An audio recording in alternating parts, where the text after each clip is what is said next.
Unsolved 2009. The case of 28-year-old Anthony Otton. Anthony Otton was shot outside 262 Geranium House on the Fulham Court estate in Fulham on the 4th of June 2009 whilst attending a wake for another murdered man. It was thought that his murder was in revenge for the murder of Darcy Austin Bruce, who was killed outside Wandsworth Prison on the 1st of May 2009 and whose funeral had taken place earlier that day. The wake was held at 262 Geranium House, a second-floor flat. At the time Anthony Otton was shot, both his sister and his mother were also at the wake.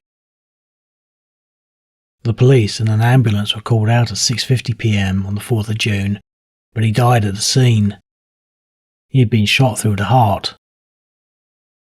Anthony Otton had been on the balcony in the flats, which were 4 stories tall. One of the men who were later convicted of the murder of Darcy Austin Bruce had been with Anthony Otton at the flat at the time and said that he had seen the man that had shot Anthony Otton, but refused to identify him. He said that he had been at the flat, which belonged to a friend of his, when Anthony Otton went outside to go home.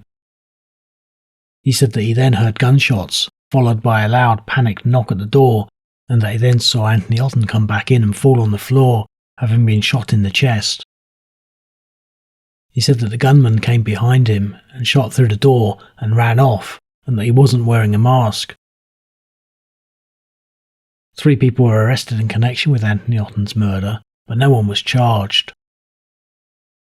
Nothing more is known about who shot him, and his murder remains unsolved to this day.